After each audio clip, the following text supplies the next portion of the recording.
Es la organización criminal que crece con mayor rapidez. Llevamos en la sangre el hacer dinero. Siempre piensan en términos más amplios que el resto del crimen organizado.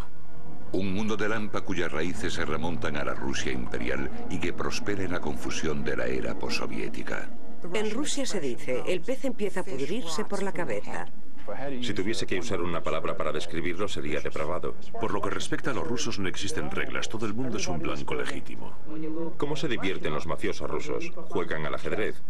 Eso nos da una idea de a qué gente nos enfrentamos.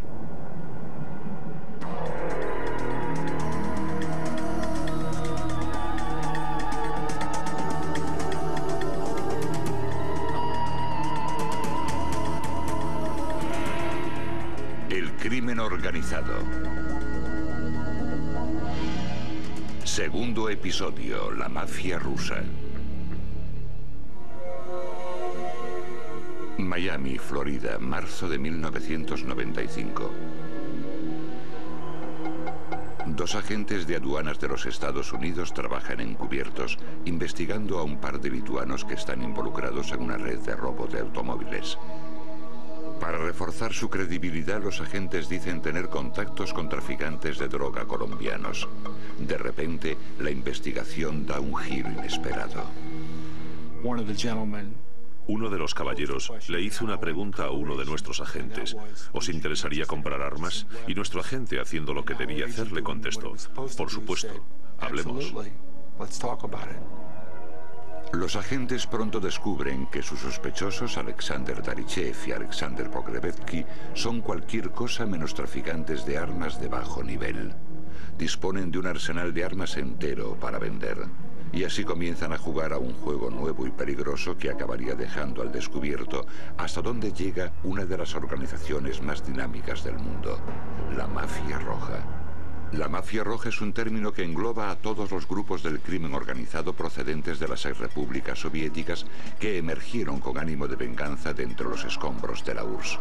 Con la caída del comunismo, varias décadas de corrupción oficial se convirtieron en un mercado libre para todo el mundo. Los restos del Estado arruinado quedaron al alcance de quien quisiera hacerse con ellos, y rápidamente surgió una nueva y rapaz clase de gánsteres, millonarios criminales forjados de un día para otro. Su poder y la rapidez con la que se hacían con él era impresionante. A mediados de la década de 1990 había más de 6.000 grupos criminales operando en la ex Unión Soviética. Se calcula que el 80% de los negocios pagaban a cambio de protección y la mafia controlaba la mayoría de los bancos del país. Yo he descrito el crimen organizado ruso durante estos últimos 15 años como un vídeo con la tecla de avance rápido pulsada. Los mafiosos rojos, como suele llamárseles, pronto se ganaron su fama de implacables. En 1993, Moscú fue testigo de 1.400 asesinatos relacionados con la mafia, mientras los jefes del crimen marcaban sus nuevos territorios. A principios de los 90, el aumento del número de homicidios, secuestros y colocación de bombas fue impresionante. Era una especie de mezcla entre el Chicago de los años 20 y una clase de violencia especial rusa. Los gánsteres se mataban entre ellos, mataban a los empresarios que no se sometían a ellos e incluso mataban a los periodistas que escribían sobre ellos, algo que sería impensable entre los mafiosos norteamericanos. He trabajado con la mafia italoamericana, con la mafia siciliana, con la mafia colombiana y con la mafia rusa. Y creo que la mafia rusa es la más terrible, la más traicionera, la más violenta de los grupos del crimen organizado con los que he trabajado. Pero no solo la violencia diferenciaba a los rusos. Cuando en Scotland Yard descubrieron el crimen organizado ruso, dijeron: ¿qué hacen estos doctores rusos alojados en los hoteles más caros del centro de Londres? Estos rusos han hecho másters, son ingenieros, son economistas. Es una noción totalmente distinta del crimen organizado. No se parece a nada de lo que hayamos visto antes. Esta peligrosa mezcla de sofisticación y salvajismo ha permitido a la mafia roja meterse en todo cuanto negocio ilegal les pueda proporcionar beneficios, incluido el comercio de armas a nivel mundial. En Miami, la mención de las armas a los dos agentes encubiertos hizo que la investigación de aduanas aumentara su importancia. Una cámara de vigilancia situada en la habitación de un hotel de Miami grabó las reuniones que tuvieron lugar. Los gánsteres lituanos presentaron a los agentes un catálogo para que lo estudiesen. Contenía los artículos de una fábrica de armas búlgara llamada Armimex. Les ofrecían comprar las reservas de armas de la Guerra Fría, armas de asalto táctico, cañones antiaéreos, lanzamisiles, etc. Era el principio de lo que se convertiría en una tensa negociación de 2 años. En parte era como una partida de ajedrez. Nosotros movíamos ficha y ellos también. En un momento dado pusieron en duda nuestra veracidad. Nos acusaron de ser agentes federales, pero conseguimos engañarlos y seguir jugando. Tras almuerzos regados con vodka y brindis con champán, los dos sospechosos solían regresar a la Europa del Este para informar a sus desconocidos superiores. En distintas etapas de la investigación, regresaban a San Petersburgo, Rusia o Lituania. Creemos que informaban a exagentes de la KGB o a otros exmiembros de las Fuerzas Armadas soviéticas.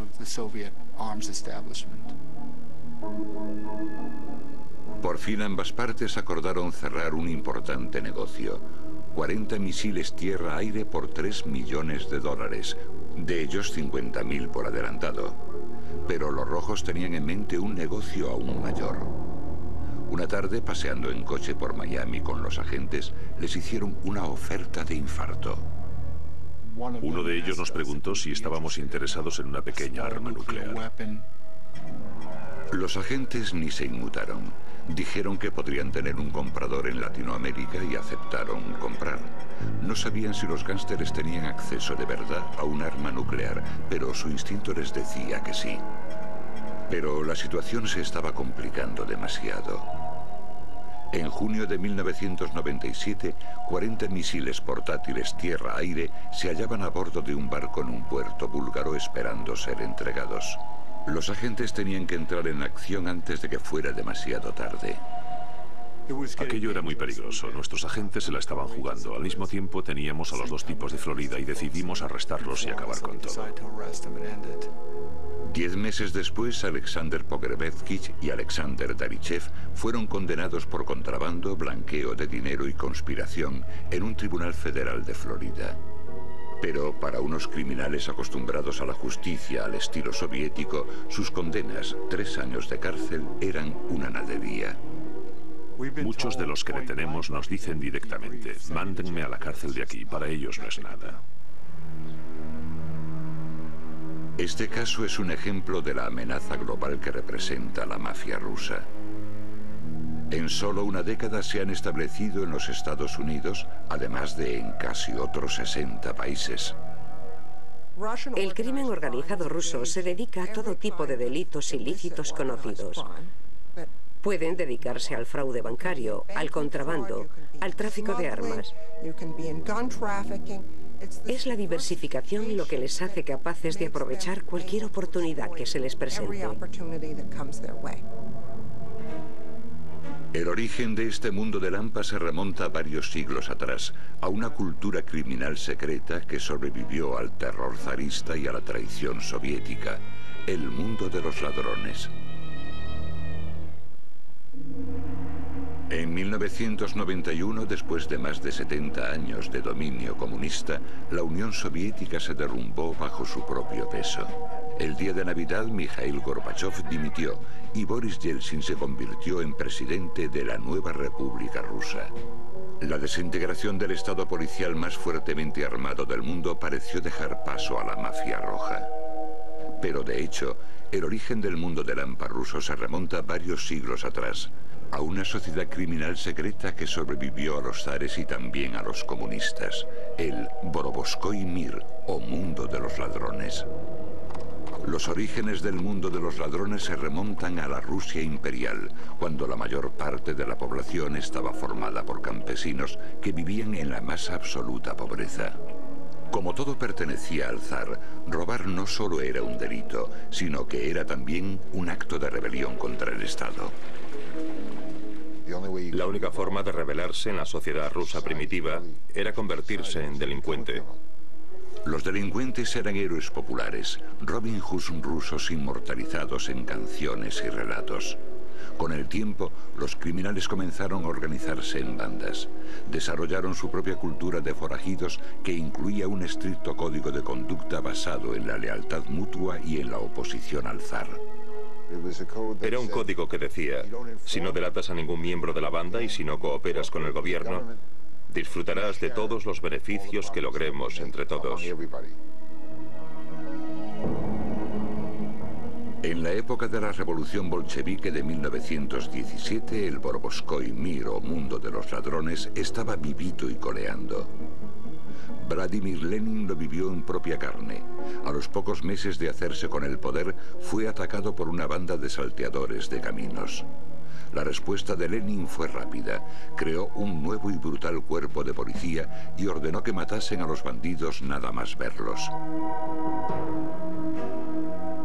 Pero fue José Stalin quien intentaría aplastar al mundo de los ladrones de una vez por todas. Después de hacerse con el poder, al morir Lenin en 1924, Stalin atenazó a la Unión Soviética con su puño de hierro. Cientos de miles fueron ejecutados y millones, criminales, disidentes, enemigos políticos, judíos, desaparecieron en una enorme red de prisiones y gulags. Pero incluso entre los muros de cárceles como esta, situada en las afueras de San Petersburgo, el mundo del hampa ruso sobrevivió. Los ladrones más poderosos, conocidos como Boribisakone o ladrones de ley, pronto dominaron la jerarquía de la prisión. Durante el día, yo era el jefe, pero por la noche mandaban los ladrones. Un ladrón expresaba el puesto que ocupaba dentro de la cárcel por medio de un tatuaje, la cota de mallas del mundo del hampa, esculpido en su carne. El tatuaje es prácticamente su tarjeta de visita. Gracias a él se sabe todo lo necesario sobre el lugar que ocupa en la cárcel. Danzig Baldoyev aprendió el complicado lenguaje de estos tatuajes durante los 33 años que fue guarda de prisiones soviéticas. Esto significa que es persona de autoridad. Las barras significan que es prisionero para siempre. La cárcel es su hogar. El alambre de espinos indica los años de condena. Cada púa es un año. En la actualidad, los gánsteres rusos siguen estando orgullosos de marcarse con estas insignias típicas del honor criminal. Los tatuajes que de verdad se han hecho en la cárcel son muy vastos. Como la tinta escaseaba dentro del sistema penal ruso, derretían neumáticos y utilizaban la goma derretida para hacer los tatuajes. Pero en la época de la Segunda Guerra Mundial, la sociedad secreta de los ladrones a punto estuvo de desaparecer por culpa de una guerra oculta que asoló el sistema de prisiones soviético y transformó el mundo del hampa ruso. En junio de 1941, Hitler invadió la Unión Soviética. Stalin, desesperado por conseguir refuerzos, hizo una oferta de libertad a los prisioneros que aceptasen alistarse en el ejército. Muchos aceptaron la palabra de Stalin y se alistaron, a pesar de que trabajar con el gobierno era equivalente a la traición en el mundo de los ladrones. Pero cuando la guerra terminó, Stalin los envió de vuelta a la cárcel. Aquellos que habían luchado por su país pagaron un alto precio al pasar a ocupar el escalafón más bajo dentro de la jerarquía carcelaria. Los traidores al mundo de los ladrones fueron conocidos por el nombre de Suki, la palabra rusa que significa perra. Condenados al ostracismo, los perros crearon su propia sociedad y levantaron su propia base de poder colaborando con las autoridades de la prisión.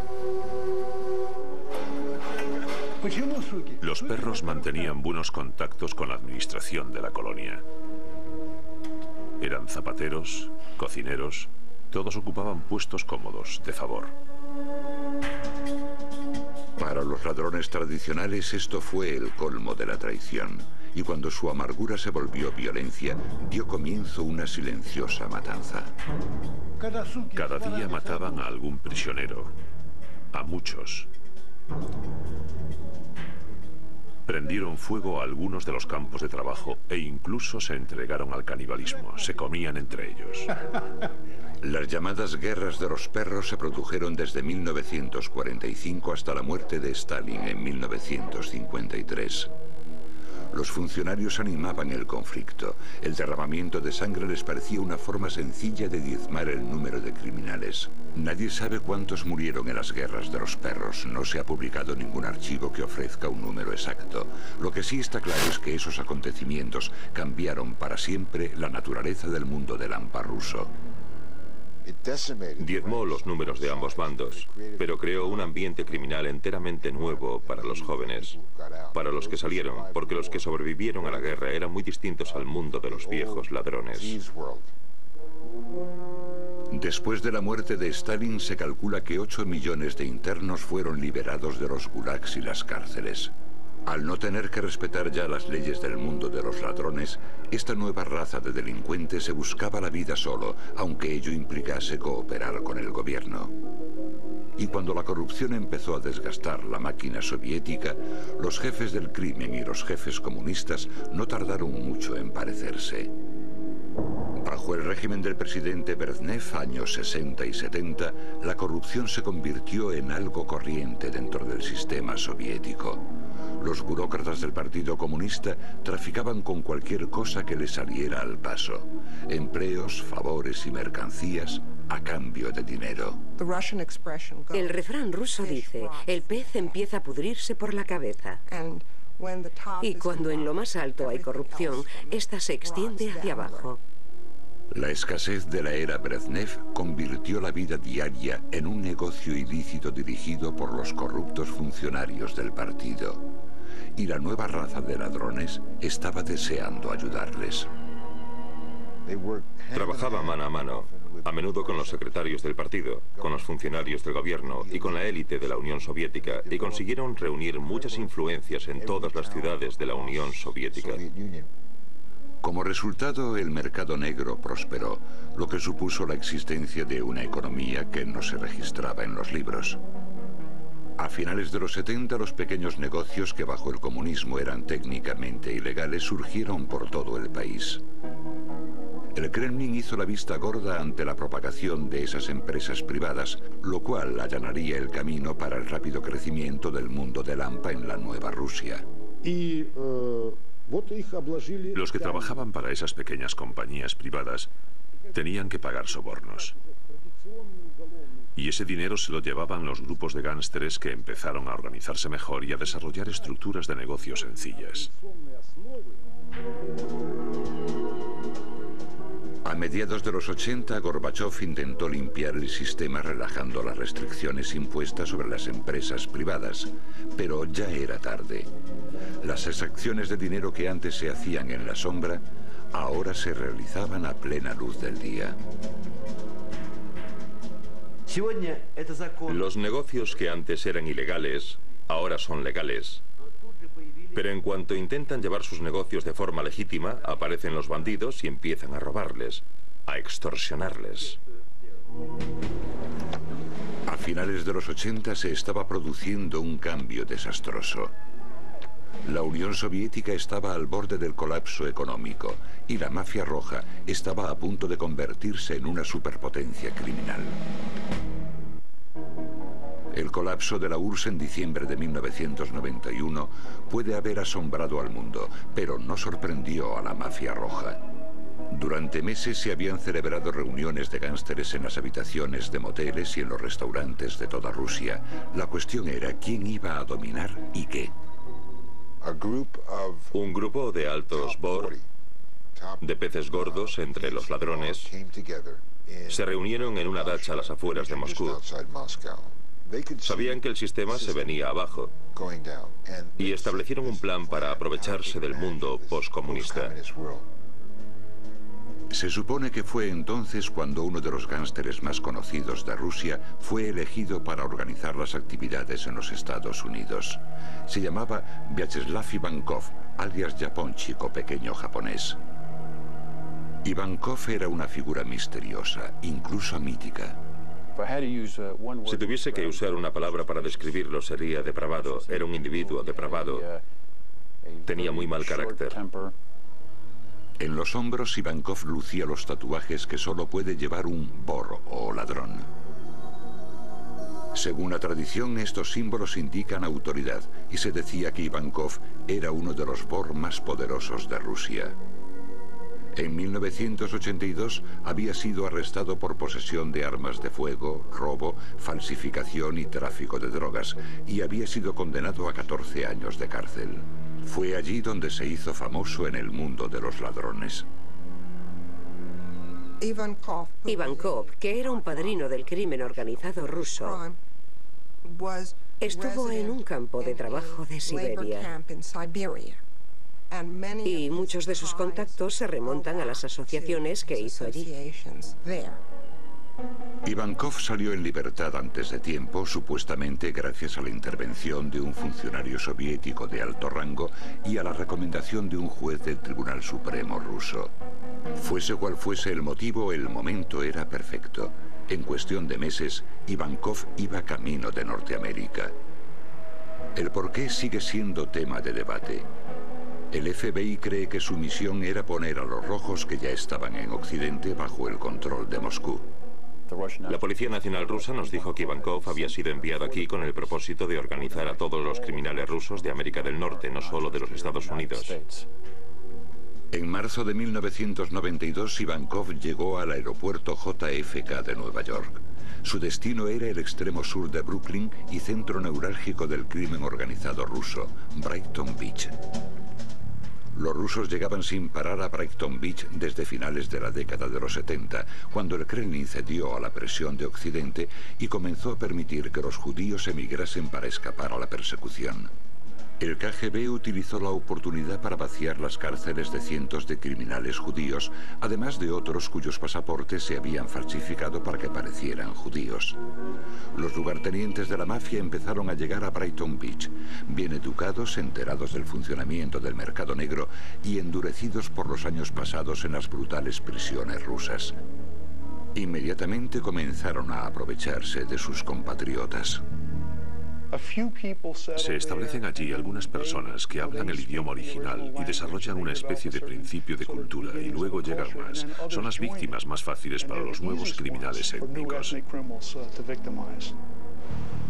A principios de los 90 en Brighton Beach se habían asentado tantos inmigrantes rusos que se ganó el apodo de Pequeña Odessa. Autosuficiente, desconfiada y violenta, la pequeña Odessa no era un lugar en el que se diese la bienvenida a los forasteros. Pero Ivankov no era un forastero. Sus relaciones, experiencia y terrible reputación le permitieron abrirse camino sin problemas. En cuestión de un año había levantado una organización internacional que incluía tráfico de narcóticos, blanqueo de dinero, juego y prostitución. También había establecido relaciones con la mafia italiana y los cárteles de la droga colombianos. Las actividades de Ivankov pronto llamaron la atención del FBI. Pero para una agencia acostumbrada a tratar con la Cosa Nostra, la mafia roja era algo totalmente diferente. El caso Ivankov, al ser nuestro primer caso importante en el crimen organizado ruso, nos resultó difícil. Nos costó abrirnos camino. En aquel momento, muy pocos de nuestros agentes hablaban ruso, e Ivankov no hablaba inglés. En 1995, la policía canadiense detuvo a un mafioso rojo con base en Toronto, hablando de un negocio ilegal que incluía a Ivankov. A partir de ahí, el FBI consiguió la base que necesitaba para organizar su propio sistema de vigilancia. Ivankov trabajaba entonces en una enorme operación de extracción de dinero que las autoridades creen fue ordenada desde Moscú. La extorsión de $3,5 millones de dólares a un par de hombres de negocios rusos que trabajaban en Norteamérica. En junio del 95, dos de sus secuaces y él secuestraron a los empresarios a punta de pistola en un bar de Nueva York. Se llevaron a los dos caballeros, cruzaron Nueva Jersey y los encerraron encima del restaurante Troika. Les dijeron que si no firmaban los papeles, en los que aceptaban pagar $3,5 millones de dólares, no saldrían vivos de aquel restaurante. Los hombres firmaron, pero tan pronto se fueron los gánsteres, llamaron al FBI. Días más tarde, el 8 de junio, los agentes arrestaron a Ivankov en su casa de Brighton Beach. el gángster ruso acabaría siendo condenado por extorsión a 10 años de cárcel en una prisión federal. Ivankov sigue siendo el miembro del crimen organizado ruso más importante detenido hasta la fecha. Pero su arresto no ha parado el avance de la mafia roja, lo que ha hecho surgir dudas acerca de lo poderoso que era en realidad. Aunque Ivankov era claramente un peligroso criminal, hay quien dice que podía haber sido más soldado que cerebro. Si era la persona clave del crimen organizado ruso en los Estados Unidos, ¿por qué trataba él directamente con las víctimas de una extorsión? Jamás veríamos a Lucky Luciano y a todos esos tratar directamente con sus blancos, con las personas de las que intentan aprovecharse. La inseguridad que rodea el papel representado por Ivankov ilustra lo resbaladizo del crimen organizado ruso. Como ha descubierto el FBI, la estructura de arriba a abajo del crimen organizado italiano no puede aplicarse a la nueva amenaza rusa. No son familias tipo Cosa Nostra cuidadosamente estructuradas con sus capos, sus esbirros. Son estructuras libres de red que pueden atacar desde un variado número de distintas áreas. Puede que ese sea el secreto, que no se puede hacer blanco en una persona concreta para dejarla fuera de combate. La organización no se basa en la personalidad de sus dirigentes, sino en estructuras de red que pueden funcionar y sobrevivir a la desaparición de su líder. El ámbito de actuación cada vez más amplio de la mafia roja se haría aún más aparente durante los años siguientes, cuando los agentes federales comenzaron a controlar las actividades de un extravagante mafioso rojo de Florida, conocido como Tarzán.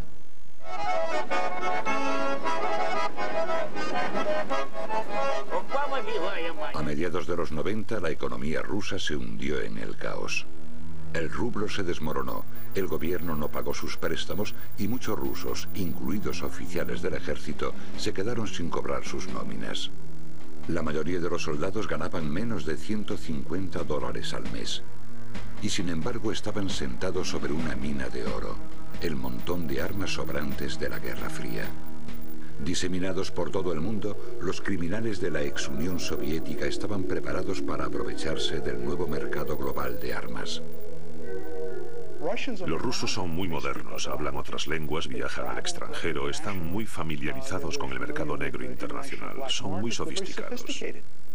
Los mafiosos rojos tenían conexiones, capacidad y un insaciable apetito de dinero. Era una fórmula peligrosa y nadie la personificaba mejor que un judío ruso llamado Ludwig Feinberg, también conocido como Tarzán.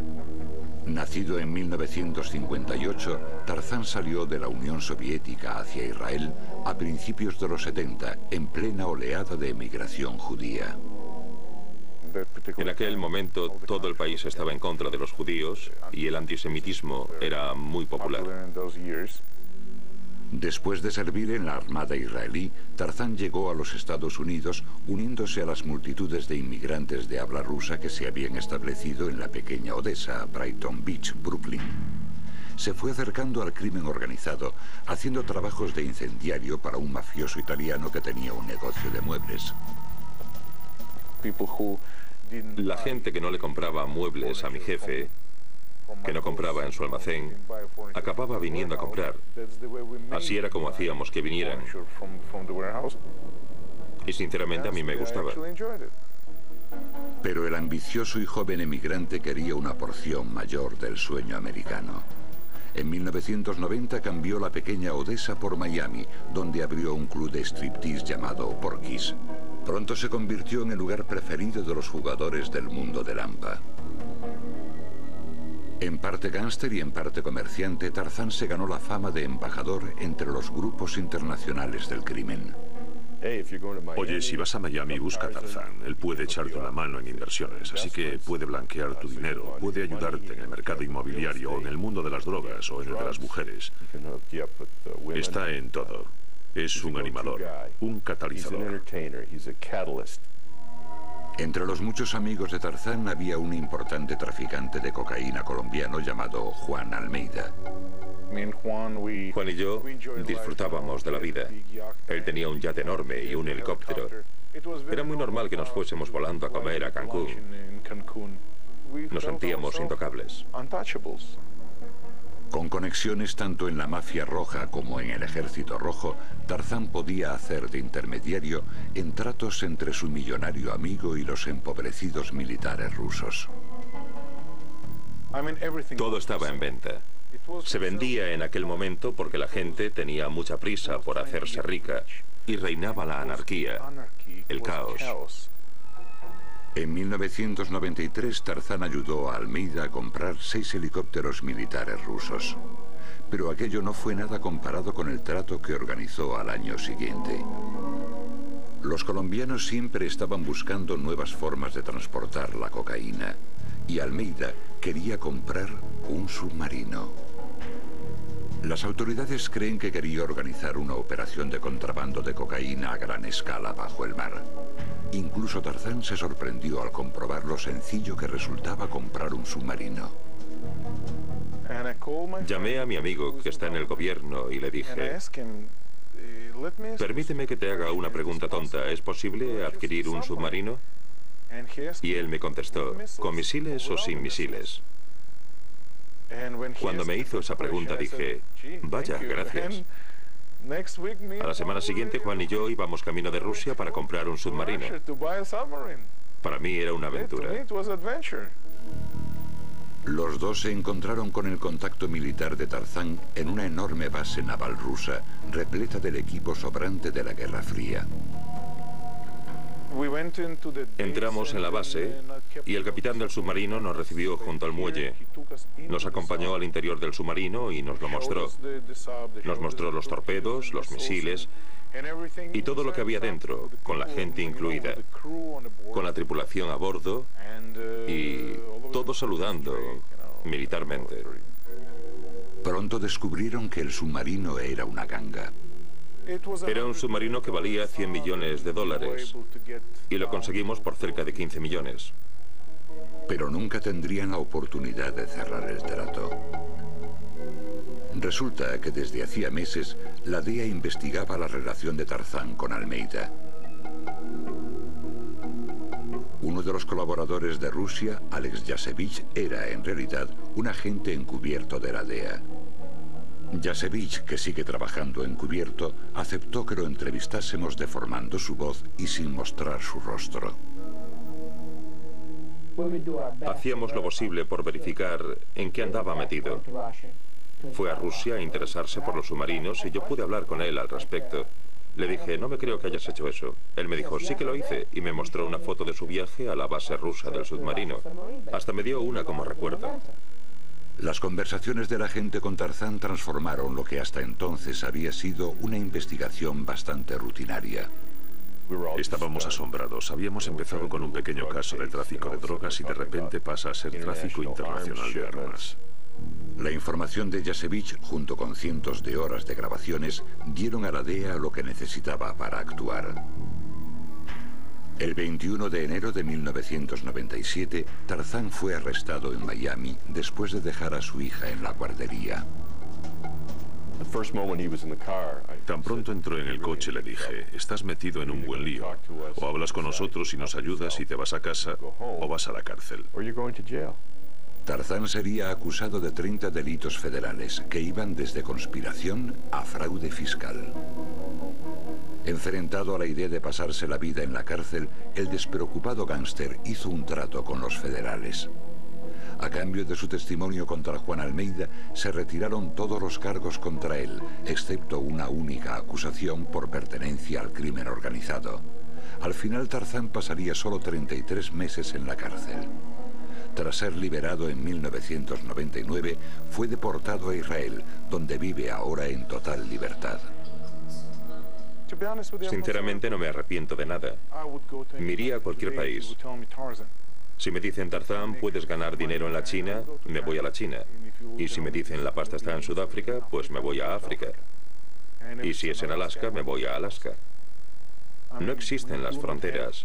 Así es como veo yo el negocio. Puede que el tráfico internacional de armas sea el negocio ilegal más alarmante de los mafiosos rojos, pero solo representa una pequeña parte de sus actividades ilícitas. Los criminales rusos nunca se involucran específicamente en una sola empresa. Se dedicarán a cualquier cosa que pueda darles dinero. Desde la trata de blancas al fraude de valores, la mafia roja está metida en todos los negocios de Lampa que las autoridades han descubierto, además de otros que aún no han descubierto. Hay cientos de millones de dólares que llegan a las cuentas bancarias de los rusos que están aquí y no podemos relacionarlos con ninguna actividad criminal. Se están arraigando en la sociedad norteamericana. Buscamos negocios, buscamos prosperidad. Llevamos en la sangre el hacer dinero.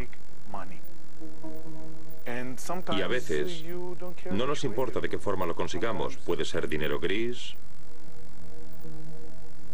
blanco o negro. O en el caso de al menos un ingenioso negocio, azul.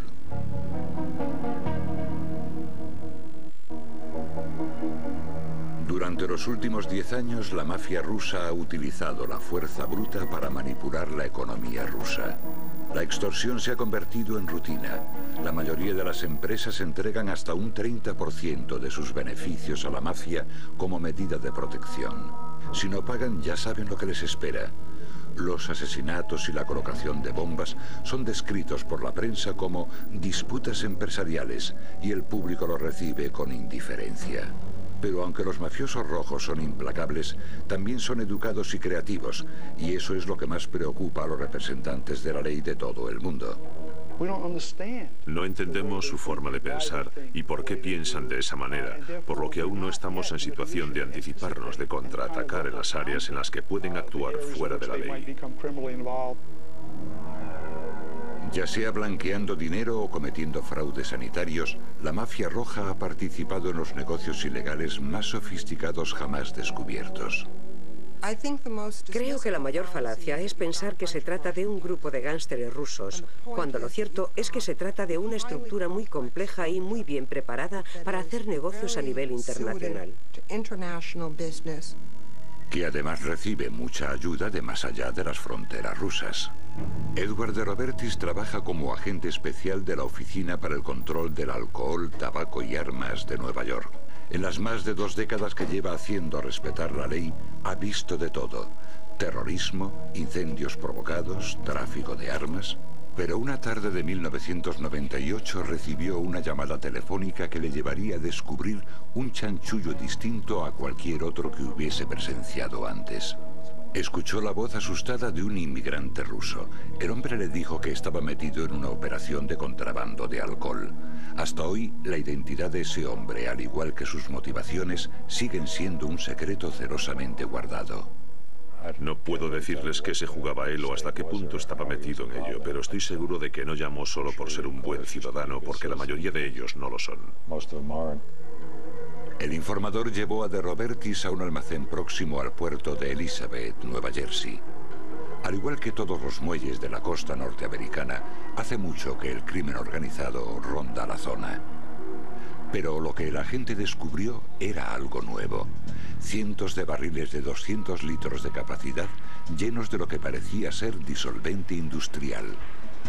Lo que en realidad contenían era alcohol etílico, que estaba siendo sacado ilegalmente del país y vendido como vodka. Llevo 25 años aproximadamente en mi puesto, pero tropezarse con algo así, con la enorme cantidad de dinero que estaban sacando ambas partes, es algo que jamás te imaginas. El negocio funcionaba así. Los gánsteres rusos compraban el alcohol etílico en las destilerías corruptas norteamericanas. En la destilería lo teñían de azul para que pareciese líquido para limpiar parabrisas. Los gánsteres lo enviaban por barco a Rusia y Ucrania en contenedores con carteles en los que se leía uso industrial. Gracias a esa etiqueta falsa evitaban pagar millones de dólares en impuestos.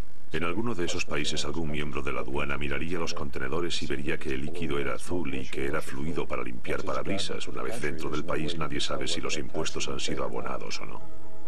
Llegados a este punto, los contrabandistas se deshacían del color azul siguiendo las instrucciones de la destilería. El alcohol de contrabando era entonces embotellado, añadiéndole algo de sabor y vendido a los ingenuos clientes como vodka auténtico. Históricamente se hacía contrabando de botellas que se pasaban por la frontera en barcos, camiones o métodos más tradicionales. Esto era mucho más ingenioso. Se trata de algo que ni siquiera parece un producto potable, que entra en el país como un producto industrial y que después, al añadirle un compuesto químico, de repente se convertía en vodka.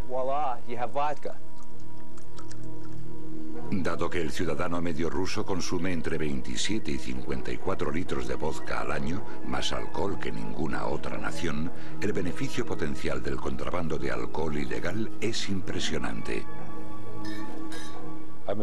Distintas fuentes me han dicho que en el mercado negro de Europa podrían ganar $500.000 por cada 6 barriles.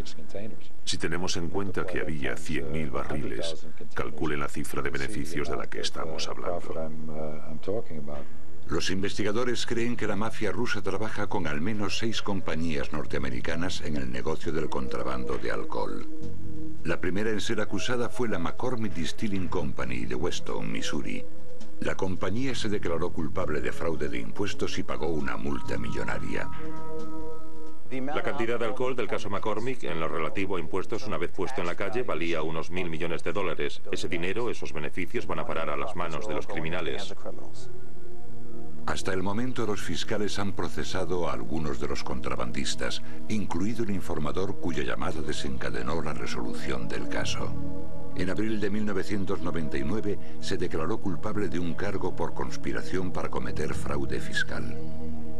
Como parte de su trato con el fiscal, se comprometió a permanecer activo en la operación de contrabando, pasando información al gobierno. El ingenio de la mafia roja continúa situándola un paso por delante de las autoridades de todo el mundo. Nosotros lo explicamos de esta forma. ¿Cómo se entretienen los mafiosos italianos? Juegan al fútbol. ¿Y cómo se divierten los mafiosos rusos? Juegan al ajedrez. Eso nos da una idea de a qué gente nos enfrentamos. En la década siguiente al colapso de la Unión Soviética, la mafia roja ha ayudado a convertir en Rusia el capitalismo en sinónimo de delito. Junto con los altos cargos corruptos y un puñado de hombres de negocios, los gánsteres han saqueado los fondos del país, robando decenas de miles de millones a su economía. Mientras más de un tercio de la población rusa gana menos de $1 al día. Muchos rusos corrientes que para empezar nunca han sentido demasiado respeto por las instituciones legales del período soviético confían todavía menos en las autoridades legales de ahora, policía, jueces, burócratas del gobierno. Por eso los ciudadanos corrientes transgreden la ley con impunidad. Se encuentran en unas circunstancias económicas muy duras y se les presenta la oportunidad de beneficiarse de una forma de actividad corrupta. Y la aprovechan. No porque quieran hacerlo, sino porque se sienten empujados a ello, y no por sí mismos, no porque quieran llevar una vida de película imposible de otra forma, sino para sobrevivir. Durante cientos de años, el mundo del AMPA tradicional ruso, el mundo de los ladrones, luchó contra el Estado. En la actualidad, a veces da la impresión de que el mundo de los ladrones se ha convertido en el Estado. Y sin embargo, en un país con un pasado tan doloroso, aún queda gente que mira al futuro con esperanza. Yo tengo 2 hijos y quiero que confíen, que crean, que tengan fe en su país, en que el país puede protegerlos, puede ayudarles. En Rusia tenemos un refrán que dice: lo que ha sido robado en grandes cantidades no será recuperado todo a la vez.